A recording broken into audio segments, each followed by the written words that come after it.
இயேசுவின் நாமத்தினாலே பரலோகத்தின் தேவனை எங்களோடு பேசும், எங்களை உயிர்ப்பியும். ஆண்டவரை ராஜ்யத்திற்கு நேராக நடத்த தேவ சத்தியங்களை அனுப்பும். ஆண்டவரை எங்களை மறுரூபப்படுத்த உண்மை போல மாற்ற, ஆண்டவர் இந்த பூமியில் கரைதிரை அற்றுவர்களாய் வாழ தேவன் தாமே ஒரு விஷயம் எங்களை பலப்படுத்தி வழி நடத்துவீரால். தேவ கிருபை தாங்கி நடத்தட்டும். பலப்படுத்தும் இயேசு கிறிஸ்து மூலம் ஜெபிக்கிறேன் தாப்பனே, ஆமென். ரைட்டு, இன்னைக்கு கூட ஒரு நல்ல ஒரு சத்தியங்கள் என்னன்னா,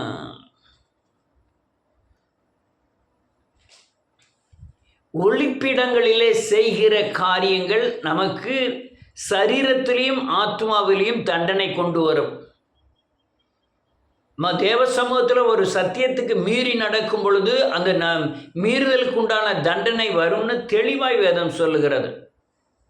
ஆனால் ஒரு சில சத்தியங்களால் எல்லாம் நம்மளால் நடக்க முடியலை.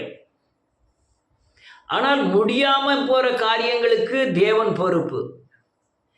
முடிகிற காரியங்களிலே நாம் சரியானபடி சத்தியத்தின்படி நடக்கலைன்னா, சத்தியத்தின் தெளிவு, அதாவது பிசாசு வரும்பொழுது அல்லது போராட்டங்கள் வரும்பொழுது அல்லது குடும்பங்களில் யுத்தம் வரும்போது பதிலை பெறக்கூடிய ஆவிக்குரிய பலனற்றவர்களாய் மாறிவிடுவோம். இந்த எத்தனையோ முறை கடிந்து கொள்ளப்பட்டும் இருதயத்தை கடினப்படுத்துகிறவன் அல்லையா நன்றியோட சகாயமின்றி சடுதியிலே நாசமாவான் அப்படின்னு வேதம் சொல்லுகிறது. அப்போ எவ்வளவுதான் சத்தியத்தை போதித்தாலும் சத்தியத்தின்படி நடக்காதபடி தன் இருதயத்தை கடினப்படுத்துகிறவன், பிடரியை கடினப்படுத்துகிறவன் அந்த சட்டென்று வரக்கூடிய பிசாசின் யுத்தங்களுக்கு தப்பிக்கொள்ளக்கூடிய ஆவிக்குரிய ஆலோசனை இல்லாமல் போய்விடுகிறான். நான் அல்லையா உலகத்தில் வர்ற அநேக காரியங்களுக்கு நீங்கள் மாம்ச பலத்தில் ஜெயிக்க முடியாது, சுய புத்தினாலே ஜெயிக்க முடியாது. அது அல்லையா அந்த நீங்கள் சரீரத்தில் இருந்தாலும் மாம்சத்தில் இருந்தாலும் உங்களுக்கு வரக்கூடிய யுத்தங்கள் யாவும் பிசாசாய் இருக்கிற ஆவிக்குரியவனுடைய அசுத்தாவின் மூலமாக தான் வர வேண்டும். அதை நீங்கள் அல்லையா ஆவிக்குரிய தன்மையில் தான் ஜெயிக்க முடியுமே தவிர மாம்ச பலத்திலே அந்த ஆவிக்குரிய யுத்தமாகிய பிசாசின் போராட்டத்திலிருந்து நீங்கள் ஜெயிக்க முடியாது. ஆனால் நீங்கள் ஒளிப்பிடத்திலே அல்லது 4 செவர் மத்தியிலே அல்லது கிறிஸ்துவம் அல்லாத இடங்களிலே அல்லது உலக ஜனங்கள் மத்தியிலே நீங்கள் சத்தியத்தின் அடிப்படையில் நடந்தால் மட்டுமே இந்த யுத்தங்களுக்கு ஏற்ற ஆலோசனையும் பலனும் வழிமுறைகளும் உங்களுக்கு திறக்கப்படும். நீங்கள் தேவ சமூகத்தில் எப்படி வெளிச்சமாய் உண்மையாய் அல்லையா பரிசுத்தமாய் வெளியரங்கமான வாழ்க்கையாக இருக்கிறீங்களோ அப்படியே உலக வாழ்க்கையிலும் பரிசுத்தமாய் நீதியாய் உண்மைத்தன்மையாய் நீங்கள் காணப்பட வேண்டும். காணப்பட்டால் என்ன நடக்கும் என்றால், உங்களுக்கு ஆவிக்குரிய ஆலோசனைகள் கிடைக்கும். யுத்தம் வரும்பொழுது நீங்கள் ஜெயம் பெறுவீர்கள். அதுக்குண்டான பலனும் கிடைக்கும். அதுக்குண்டான அதே போல நீங்கள் சத்தியத்தின்படி நடக்காதபடி உலகத்தை சார்ந்தும் உலகத்தின் ஆசை இச்சைகளுக்கு அல்லலியா சத்தியத்தை விற்று போட்டு அல்லது இயேசு கிறிஸ்துவின் இரத்தத்தை அல்லலியா அற்பம் என்று எண்ணினால் அதுக்குண்டான தண்டனைகள் ஏற்படும். தண்டனையின் தன்மை மிகவும் கொடியதாக இருக்கும். நீங்கள் பாதுகாப்பற்றவர்களாய் மாறுவோம். ஏன்னா நீங்கள் ஒளிப்பிடத்திலே வெளியே மரங்கமாய் செய்யாத ஒளிப்பிடத்தில் செய்கிற காரியங்கள் உலகத்தில் தேவன் நம்மை பார்க்கலன்னு நினைக்கிறது, அல்லது தேவன் நம்ம என்ன செஞ்சிருவார்னு நினைக்கிறது, அல்லது தேவன் இல்லை என்று மதிகேட்டுத்தனமாய் நம்ம தன்னைத்தானே நினைத்து கொள்வது, இது எல்லாம் பயங்கரமான ஒரு அல்லையா வாழ்க்கையில் யுத்தங்களை கொண்டு வரும். அபிவிசுவாசம் என்ற பயங்கரமான போர்வைக்குள் மாட்டிக்கொள்வோம். தேவனை விசுவாசித்து ஜெயித்த அநேக காரியங்கள் நீங்கள் ஒளிப்பிடத்தில் செய்கிற காரியங்களினாலே அவிசுவாசம் என்ற பயங்கரமான அசுத்த ஆவியினாலே தாக்கப்பட்டு தேவனுடைய கிரியைகளை செய்யக்கூடாதபடி தேவனுடைய கரத்தை நீங்கள் கட்டி போடுவீர்கள். உலகத்தின் மட்டுமல்ல, கிறிஸ்துக்குள்ளும் கூட நாம் அந்தரங்கத்தில் ஆத்மாவின் ஆழங்களில் தேவனுக்கு விரோதமான அநேக கிரியைகளை வைத்து கொண்டே தான் அநேக கிறிஸ்துவர்கள் ஜீவிக்கிறார்கள். அவர்கள் சாட்சியற்ற கிறிஸ்துவர்களாய் அல்லது அநேக நேரம் பழைய சாபத்தின் தண்டனையிலே சிக்குகிறவர்களாய் அல்லது இந்த உலகத்தில் பிசாசினால் காயப்படுகிறவர்களாய் மாறுகிறார்கள். வெளியே பார்த்தா நல்ல ஜெபங்கள் தான், வேத வாசிப்பு தான், பக்தியின் வேஷங்கள் தான், அல்லேலூயா, தேவனுக்காய் ஓடுகிற காரியங்கள் தான். ஆனால் அந்தரங்கத்தில் பார்க்கிற பிதா, அல்லேலூயா, மிகவும் வேதனைப்படுகிற அளவுக்கு தேவனை விட்டு பிரிந்திருக்கிற கிறிஸ்தவர்கள் தான் இன்றைய காலங்களில் அதிகம்.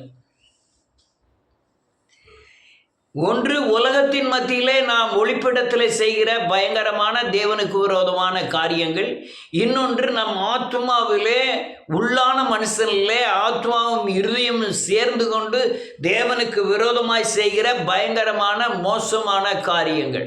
அல்லேலூயா, சத்தியத்தை மீறுவது, 10 கட்டளைகளை மீறுவது, அல்லது ஐம்புலன்களையும் அடக்கி ஆளாமல் வாழ்வது, அல்லேலூயா, வசனத்துக்கு விரோதமான உள்ள நினைவுகள், ஓட்டங்கள் எல்லாமே உள்ளே இருக்கும். ஆனால் வெளிப்புற தோற்றமோ பக்தியின் வேஷம் தரித்து, அல்லேலூயா, அல்லேலூயா, கிறிஸ்துவின் சாயலை தரித்தவர்கள் போல காணப்படுகிற கிறிஸ்துவ மதத்தின் சாயலிலே காணப்படுவார்கள். அதனால் 2 பகுதியிலே ஒளிப்பிடம். ஒன்று உலகத்தில் ஒளிப்பிடம், இன்னொன்று நம்ம ஆத்மாவிலே ஒளிப்பிடத்தில் கிறிஸ்துவ ஜீவியம் பண்ணுவது போல் நாம் காணப்படுகிறோம்.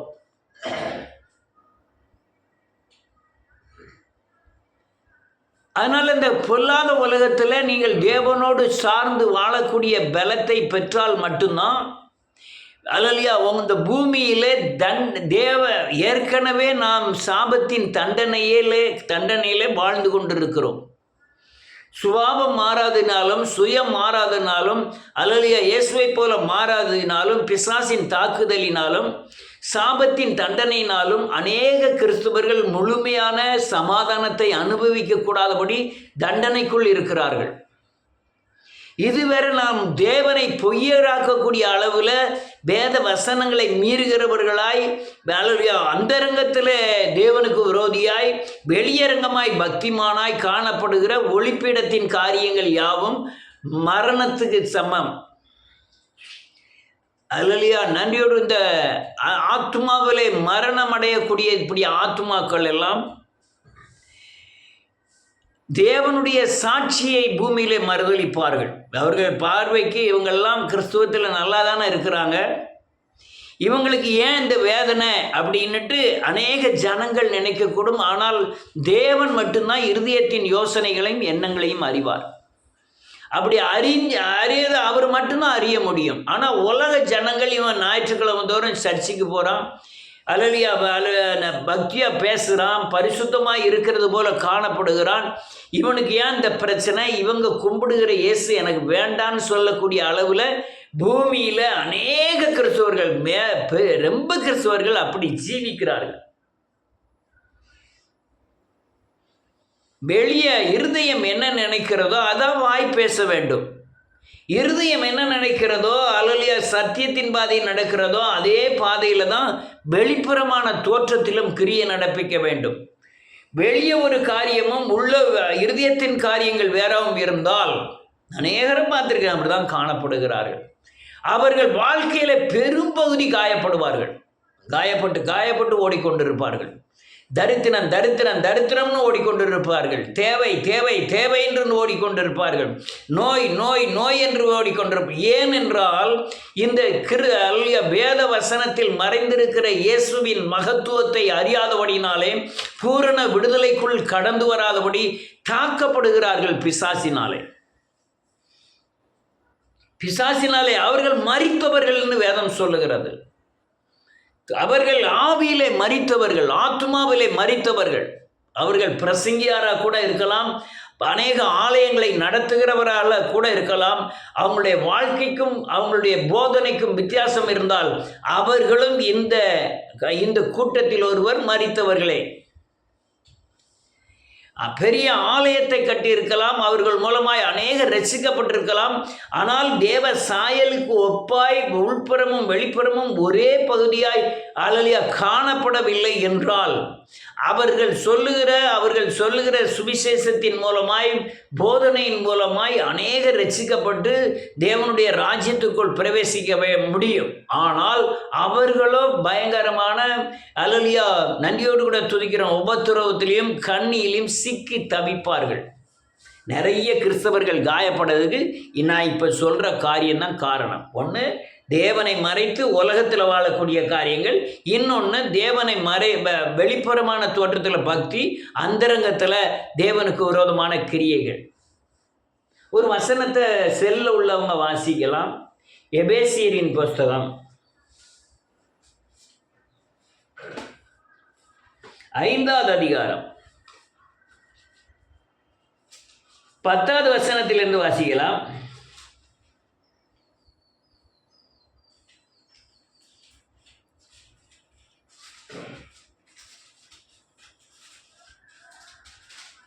யாரா வாசிங்க, செல்ல தான் வாசிக்கணும், இங்கே வெளியே இங்கே வாசிக்க ஆள் கிடையாது.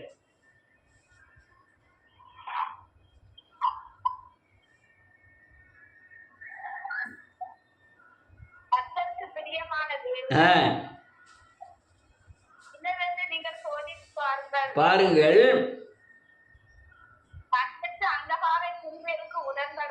ஆமென்.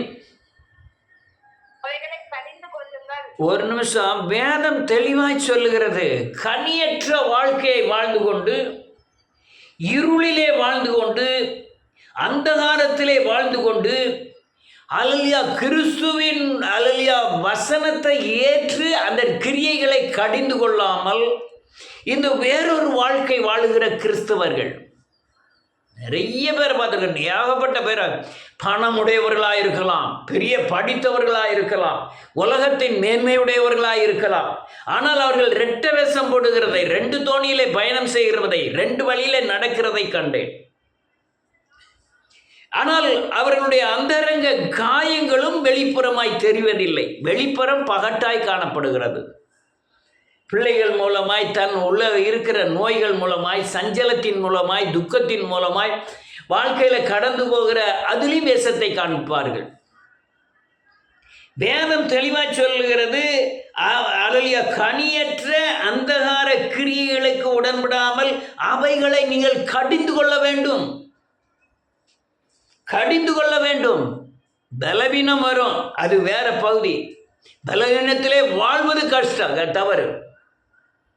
எனக்கு அபிவிசுவாசம் வந்தது 2 நாளைக்கு முந்தி, பயங்கர அபிவிசுவாசம். இவ்வளவு தூரம் நான் உழைக்கிறேன் இயேசு கிறிஸ்துவுக்காய், இவ்வளவு தூரம் நான் ஓடுகிறேன், இரவும் பகலும் ஓடுகிறேன். எங்கேயோ மனைவி, எங்கேயோ ஒரு வீடு, அங்கோ ஒரு வீடு, சர்ச்சு எங்கேயோ, அல்லேலூயா, அப்படி அங்கெல்லாம் ஓடிக்கிட்டு இருக்கேன்.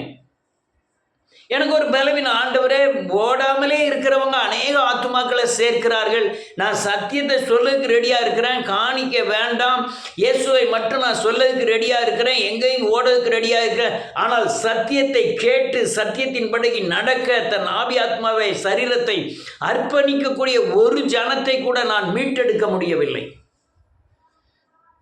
இது செல்ல கேட்டுக்கிட்டு இருக்க யாரானாலும் சரி, சத்தியம் உங்களை விடுதலையாக்கும். சத்தியத்தை பகரும் போதே உங்களுக்கு விடுதலை உண்டாயிரும். சத்தியத்துக்கு நீங்கள் உங்கள் வாழ்க்கையை அர்ப்பணித்தால் விடுவிக்கப்படுவீர்கள். அதனால 12வது வசனம் சொல்லுது, அவர்களால் ஒளிப்பிடத்தில் செய்யப்படும் கிரியைகளை சொல்லுகிறதும் அவலாட்சணமாய் இருக்கிறதே. அந்தகார கிரியைகளை அல்லேலூயா பேசுறது. நீங்க ரட்சிக்கப்பட அநேகர் நான் பார்த்திருக்கிறேன், உட்கார்ந்து தான் ரட்சிக்கப்படுவதற்கு முன்பாக செய்த அநேக பாவ செயல், பிசாசின் கிரியைகள் அல்லது அந்தகார கிரியைகளை உட்கார்ந்து இருதயத்தில் யோசனை பண்ணி அசை போட்டு கொண்டிருப்பார்கள். அதை இருதயத்தில் சந்தோஷப்படுவார்கள். அந்த பாவத்தை குறித்து அசை போட்டு அதை அல்லேலூயா தன் நினைவில் கொண்டு வந்து, இருதயத்தின் யோசனையில் கொண்டு வந்து சந்தோஷப்படுவார்கள், அதை மகிழ்ந்து கொள்வார்கள்.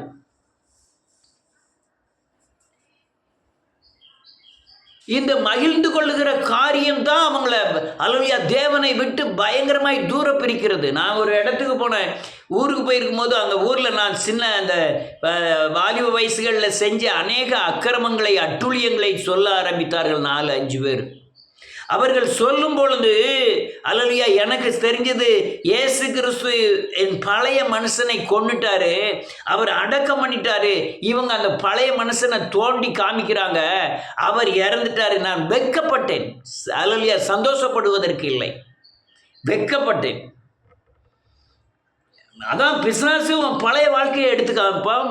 அந்தி கிறிஸ்து நீ செய்கிற ஊழியத்தில் உள்ள மேன்மையை கூட சிறுமைப்படுத்துவான். அந்தி கிறிஸ்து நீ என்ன ஊழியம் செய்கிற, நீ என்ன ஆராதனை பண்ணுற, நீ என்ன போதிக்கிற, இப்படின்னு அந்தி கிறிஸ்து பண்ணுவான். கிறிஸ்துவை சம்பந்தப்பட்ட காரியங்களில் உன்னை மட்டுப்படுத்துவான். உலக காரியங்களில் மட்டுப்படுத்துவது பிசாசு. நீ எல்லாம் பெரிய ஊழியக்காரனா, நீ யாரையா பெரிய ஊழியக்காரன், சின்ன ஊழியக்காரன். இயேசு கிறிஸ்து ஒருவரே நல்ல போதகர்.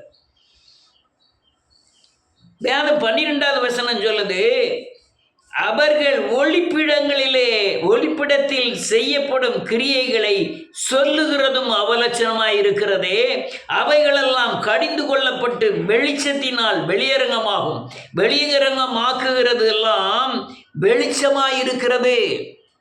நீ என்ன அந்தரங்கத்தில் இருக்கிற பாவத்தையோ அல்லது முந்தி செய்த பாவத்தையோ கிறிஸ்துவம் ஒருத்தன் தான் அநேகர் மத்தியில் சொல்ல முடியும்.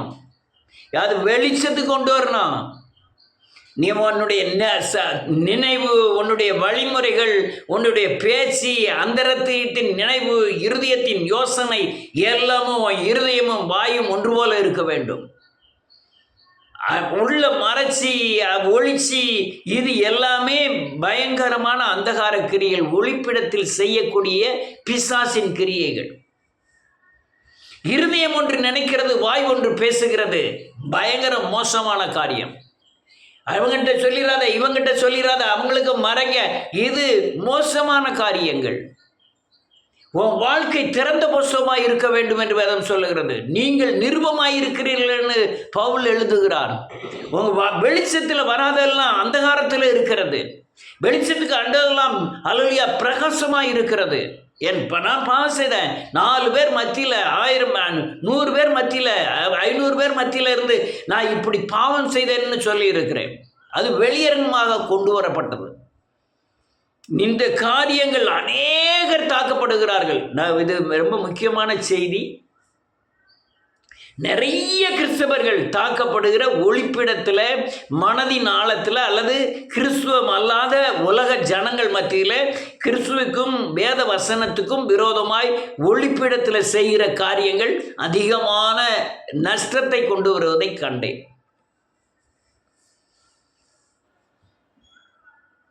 அறிக்கை செய்து விட்டுவிடாத அநேக காரியங்கள், பல 10 வருஷம் ஆச்சு, 15 வருஷம் ஆச்சு, நான் ரட்சிக்கப்படுவதற்கு முன்பாக செய்த பாவம் இன்னும் சிலுவைக்கு நேராக கொண்டு போகப்பட்டு இயேசுவின் இரத்தத்தினாலே கழுவப்பட்டு அது தண்ணியில் அல்லையா பாவ மன்னிப்பின் நிச்சயத்தை பெறாத அநேக கிறிஸ்துவர்கள் ஒளிப்பிடத்தில் இன்னும் அதே காரியங்களை செய்து கொண்டிருக்கிறார்கள். அவர்கள் கர்த்தருடைய பந்தியிலே சேருகிறார்கள், என் சபை நடத்துகிறார்கள், போதிக்கிறார்கள்.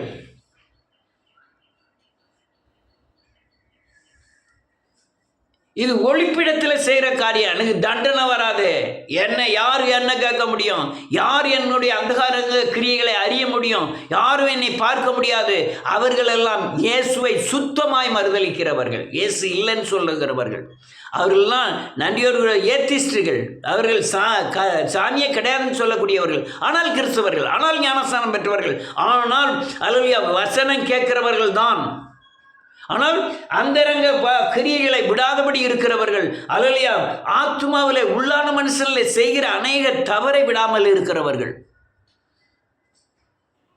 நீ அவங்க இப்போ 10 வருஷம் இல்லை, 20 வருஷம் இல்லை, 50 வருஷம் இல்லை, எத்தனை வருஷம் ஆனாலும் அவர்கள் மேன்மை அடைவதே இல்லை. நீங்கள் இயேசுவை தரித்து கொண்டால் மட்டும்தான் பிசாசை ஜெயிக்க முடியும். இயேசுவை தரித்து கொண்டால் மட்டும்தான் இயேசுவின் இடத்திலிருந்து பாதுகாப்பை பெற்றுக்கொள்ள முடியும். நீங்கள் இயேசுவை தரித்து கொள்ளனா அந்த உலகத்தில் பிசாசின் ஆளுகைக்குள்ள நீங்கள் சமாதானமான ஒரு வாழ்க்கை வாழ முடியாது.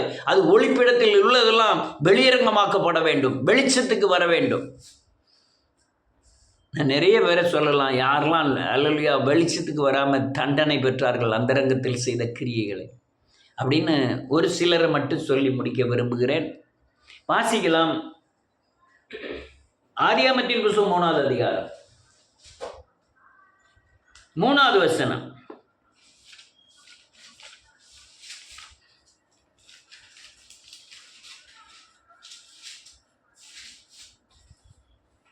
வாசிக்கலாம். ஆதியாகமம் 3வது அதிகாரம் 3வது வசனம். ஆனாலும் தோட்டத்தின் நடுவில் இருக்கிற விருட்சத்தின் கனியை குறித்து ஆமென். தேவன் நீங்கள் சாகாதபடிக்கு அதை புசிக்கவும் அதை தொடவும் வேண்டாம் என்று சொன்னார் என்றார். போதும். ஆண்டவருடைய கட்டளை புசிக்கவும் தொடவும் கூடாதுன்னு சொல்லிட்டாரு. ஆனால் ஆண்டவருக்கே தெரியாதுன்னு இது எல்லாரும் கேட்டு கேட்டு கேட்டு கேட்டு சலிச்சு போச்சு. ஆதாம் ஏவாள் அந்த ஏதேன் தோட்டம் நன்மை தீமை அறிய கனி அது கேட்டு கேட்டு கேட்டு ரொம்ப புளிச்சு போச்சு. இவன் இவன் மீறி சாப்பிட்டு தன் புருஷனுக்கும் கொடுத்து தேவனுக்கு மறைக்கிறாள். நான் இது சுருக்கமாக தான் சொல்ல விரும்புகிறேன். தேவனுக்கு மறைக்க விரும்புகிறாள். ஒரு அந்தரங்க வாழ்க்கை. முதல்ல இழந்தது என்ன தெரியுமா? பரிசுத்த வஸ்திரத்தை இழந்தாள். மகிமையின் சாயலாகிய வஸ்திரத்தை ஆதாமும் ஏவாளும் இழந்தார்கள். இந்த அந்தரங்க பாவத்தினால என்ன ஆகுதுன்னா, நீங்க கிறிஸ்துவை அறிகிற அறிவே இல்லாமல் போயிடும். தேவனுக்கு பயப்படுகிற பயமே இல்லாமல் போயிடும். நீங்க அந்தரங்கத்தில் இருதயம் என்ன நினைக்க வாய் பேசணும், இருதயம் என்ன நினைக்க அதான் நடக்க வெளியே வரணும். நடக்க மறைச்சி கிரச்சி எல்லாம் நடக்கலாம் கூடாது. பேச்சு ஒன்று செயல் ஒன்று இருக்கக்கூடாது. நீங்கள் அப்படி இருந்தால் மட்டும் அது அப்படி மாறினதுனால தான் இவங்க வஸ்திரத்தை இழந்து போனார்கள். பரிசுத்தங்கிற வஸ்திரம், மகிமின் வஸ்திரத்தை இழந்து போனார்கள். வெளிச்சத்தில் இல்லாமல் இருளில் போய் ஒளிஞ்சுக்கிட்டாங்க. அந்த இருள் நம்மை மூடிக்கொள்ளும். ஒளிப்பிடம் ரொம்ப மோசமான இடம். அது தைரியத்தை கொண்டு வரும். தேவனுக்கு விரோதமான கிரியைகளை செய்ய வைக்கும். துணிகரத்தை கொண்டு வரும் இயேசுவின் நாமத்தினால. ஒளிப்பிடம் பயங்கரமான மோசமான தன்மை உள்ளது. துணிகரமான பாவங்களை செய்ய வைக்கும். துணிகரமாய் அல்லேலூயா தேவனுக்கு விரோதமான பகையாய் மாறும். ஒளிப்பிடம் ரொம்ப மோசமானது. நான் கண்டதில் ஒளிப்பிடம் மறைவாய் தேவனுக்கு விரோதமாய் மறைவாய் செய்யணும்னு நினைக்கிற எல்லா காரியங்களையும் அல்லேலூயா பயங்கர மோசமானது. ரட்சிப்பை இழந்து போகும். அல்லேலூயா பரிசுத்தத்தை இழந்து போகும். தேவ பாதுகாப்பை இழந்து போகிறோம். ஆனால் தேவன் அவங்களுக்கு சும்மா விடலை, தண்டனையை கொடுத்தார். இது வேகமாக முடிக்கிறேன். நீங்கள் அதுக்கப்புறம் இப்போ வாசிக்க வேண்டாம். அதில் பின்னால் 12லேருந்து நீங்கள் வாசி பார்த்தீங்கன்னா சர்ப்பத்தை, ஏவாழ ஸ்திரியை, ஆதாமை எல்லாம் தேவன் சபித்தார். இப்பவும் சொல்றேன், வசனத்தை தேவனுக்கு விரோதமாய் தேவனை மறைக்கிறோம் என்று சொல்லி, தேவனுக்கு இந்த காரியங்கள் தெரியாது என்று சொல்லி, அவரை அறிந்து கொள்ள ஞானம் ஏது என்று சொல்லி நாம் மறைத்தோமானால் சபிக்கப்படுவோம். தேவனால் நான் என்ன சொல்ல, நீங்க ரட்சிக்கப்படாமல் இருப்பது நல்லது. ரட்சிக்கப்பட்டீங்கன்னா இந்த அல்லேலூயா சட்டத்தின்படி நடக்கணும். சட்டத்தின்படி நடக்கலாம் காயப்படுவீர்கள். இவங்க பயங்கரமான சாபத்தை சுமக்க ஆரம்பித்தார்கள். ஒளிப்பிடத்தில் செய்த காரியங்களினாலே, சிங்கக்கூடாது புசிக்கக்கூடாதுன்னு சொன்னதை புசித்ததினாலே ரட்சிப்பை இழந்தார்கள், மகிமையை இழந்தார்கள், சாயலை இழந்தார்கள், அதிகாரத்தை இழந்தார்கள், சபிக்கப்பட்டார்கள். அதுக்கப்புறம் நீங்க எந்த கிறிஸ்துவனாலும் போய் பாருங்க, இந்த ஒளிப்பிடத்தின் காரியங்கள் அதிகமாக இருக்கும், ஒரு சிலரை தவிர. வசனத்துக்கும் அவங்க வாழ்க்கைக்கும் சம்மந்தமே இருக்காது. இயேசுவுக்கும் அவங்களுடைய சாயலுக்கும், இயேசுவின் சாயலுக்கும் ஒரு பிட்டளவு கூட சம்மந்தம் இருக்காது. அநேகருடைய வாழ்க்கை அப்படிதான், மறைமுகமான வாழ்க்கை. மறைமுகமாய் பிசாசோடு வாழ்றது, வெளியரங்கமாய் இயேசுவோடு வாழ்கிற வாழ்க்கை. ஒளிப்பிடகத்தில் செய்கிற காரியங்கள் ரொம்ப மோசமானது. நம்ம தேவனை பொய்யனாக்குகிறோம். இன்னொரு வசனத்தை வாசிப்போம். 4வது அதிகாரம் வாசிக்கலாம், 11லேருந்து வாசிக்கலாம். இப்பொழுது உன் சகோதரனுடைய ரத்தத்தை உன் கையில் வாங்கிக் கொள்ள, வாயை திறந்த இந்த பூமியில் நீ சபிக்கப்பட்டிருப்பாய். நல்ல கேளுங்க, சகோதரனை கொண்டுட்டான். கொண்டுட்டு அதில் 2 பேரும் பலி செலுத்த போகிறாங்க. 2 பேரும் பலி செலுத்த போகிறாங்க. தேவனுக்கு 2 பேருடைய பலியையும் அங்கீகரிக்காரோ, அவர் அங்கீகரிக்கல, அவங்க சமூகத்தில் நிற்கிறார். 2 பேருக்கும் தெரியுது, என் இதை அங்கீகரிக்கல, அவர் அவனுக்குள்ளதை அங்கீகரித்தாருன்னு தெரியுது. 2 பேரும் அங்கீகரித்தாலும் அங்கீகரிக்காட்டாலும் தேவன் முன்னால் நிற்கிறார். நிற்கும் போதே கொஞ்சம் தூரம் நேரம் ஆகலை, சகோதரனை கொண்டுட்டான். இது அவன் நினைக்கிறான், இது தேவனுக்கு எப்படி அறிவு உண்டோ, அவன் யோபு சொன்ன மாதிரி தேவனுக்கு இதெல்லாம் அறிவுக்கு உண்டான அறிவு உண்டோ, தேவன் நம்ம பார்க்கவா செய்வார் அப்படின்னு கொண்டுட்டான். ஆனால் இந்த ரத்தம் போய், இந்த பலி போய், இந்த சாவு போய் தேவனை நோக்கி தட்டுது. நீர் உண்டாக்கின என் சரீரத்தை ஒருத்தன் கொன்னுட்டான் அப்படின்னுட்டு பேசுது. தேவன் சபிக்க ஆரம்பித்தார் காயினை. இன்னைக்கு அநேக கிறிஸ்துவர்கள் சாபத்தில் இருந்து விடுதலை ஆகாத காரணம், விடுதலை ஆனவர்கள், அபிஷேகத்தை பெற்றவர்கள், விசுவாசத்தில் நடந்தவர்கள், வேத வசனத்துக்கு மீறி தேவனுக்கு என்ன அறிவு உண்டோ என்று நினைத்து மீறி அந்தரங்கத்தில் செய்கிற பாவங்களினாலே அவங்க மனைவி, பிள்ளைகள், சந்ததி பகிரங்கமாய் பாதிக்கப்படுகிறது.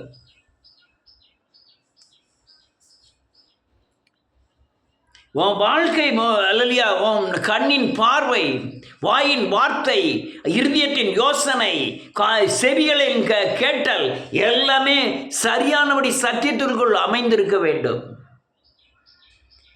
மறைமுகமாய் எந்த பாவமும் இருக்கக்கூடாது, மறைமுகமான வார்த்தை இருக்கக்கூடாது. நீ எப்படியோ நான் அப்படிதான், எதையுமே மறைக்கக்கூடாதுன்னு தான் நினைப்பேன்.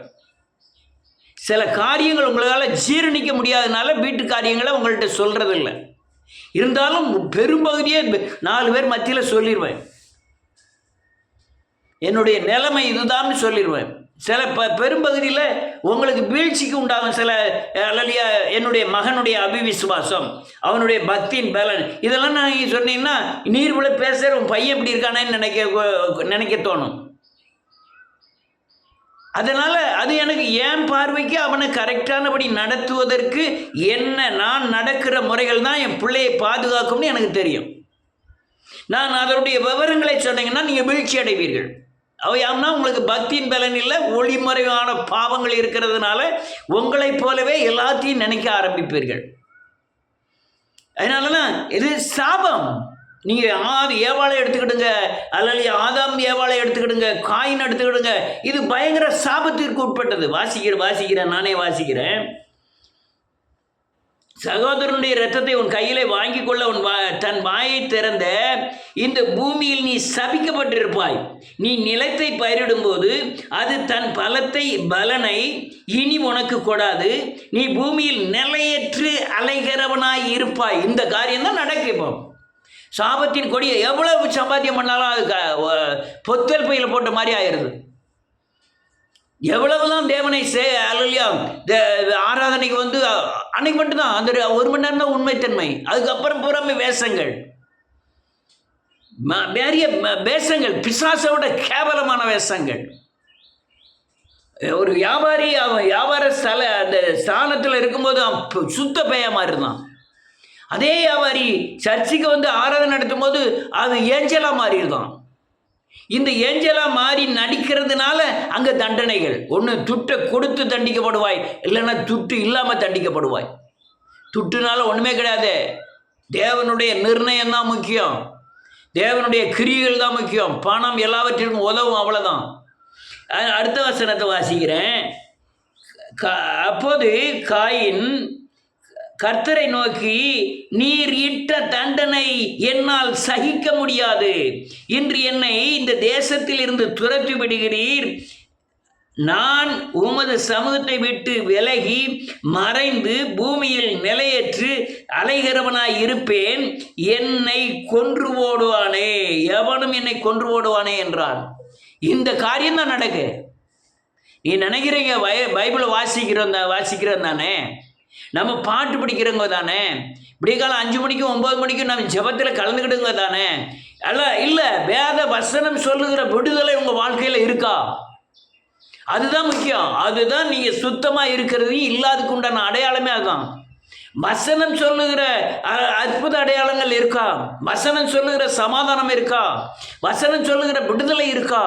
இல்லை. அதுதான் பெரிய பிரச்சனையாக தான். நிறைய காரியங்களை சொல்ல முடியும்.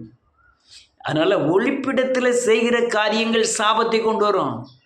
அனனியாலும் சப்ராலும் நிலத்தை விற்று தேவனுக்கு கொடுப்பதாக பொருந்தனை பண்ணினார்கள். பொருந்தனையில் ஒரு பகுதியை வஞ்சித்து அல்லையா நன்றியோடு கூட துதிக்கிற தேவனுக்கு காணிக்கை செலுத்தினார்கள். பேதுரு நின்று சொல்லுகிறார், நீ காணிக்கைக்கு பொருந்தனை பண்ணினியே, உன் நிலத்தை இவ்வளோதான் வித்தியா, அவள் ஆமான்னு சொல்கிறார். 2 பேரும் சேர்ந்த ஒருவன் காலி, புருஷங்க இறந்து போயிட்டாரு. அவங்கள தூக்கி அடக்கம் பண்ணதுக்கு முந்தி அடக்கம் பண்ணிட்டு வர்றாங்க. அடுத்தால மனைவி வந்து சொல்லுது, அதே காரியத்தை சொல்கிறான். அங்கே காணிக்கை முக்கியமல்ல, காணிக்கையின் எண்ணிக்கையும் முக்கியமல்ல. ஐயா இந்த நிலத்தில் விற்றது எல்லாமே எனக்கு வேணும்னு அங்கே அனனியா சப்ரால் சொல்லியிருந்தா கூட கொடுத்துருப்பாங்க. பேதுரு அந்த நிலைமையில தான் இருந்தார். ஆனால் அங்கே செய்த காரியம் என்ன?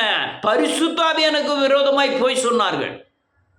இந்த ஒளிப்பிடத்தில் இந்த மறைவாய் செய்கிற விரோதங்கள் பயங்கர ஒரு மரணத்தை கொண்டு வந்துட்டு 2 பேரும் காலி. ஐயா புதிய ஏற்பாட்டில் ஏன் நடக்கலை? இரக்கங்களினாலே நடக்கலை. அதை மட்டும் நினச்சிக்கிடுங்க. இரக்கம் வைத்திருக்கிறதுனால தான் நம்ம இன்னும் ஜீவனோடு இருக்கிறோம். அநேகருடைய ஜீவன், ஆத்மாவில் உள்ள ஜீவன் கலந்து போயிட்டு சரீரத்து உயிர் இருக்கு. நிறைய பேரை பார்த்துருக்கிறேன். கிறிஸ்துவத்தில் சத்தியத்தின்படி நடக்காம உலக ஜனங்களை காட்டிலும் கேடுகட்டத்தனமாக வாழ்கிற அநேக கிறிஸ்தவர்கள் நொந்து ஒவ்வொரு நாளும் கழிக்கிறதை பார்த்துருக்கிறேன். இவங்களுக்கு இயேசு விடுவிக்கிறவர், இயேசு பாதுகாக்கிறவர், இயேசு சமாதானம் தருகிறாருன்னு தெரியும்.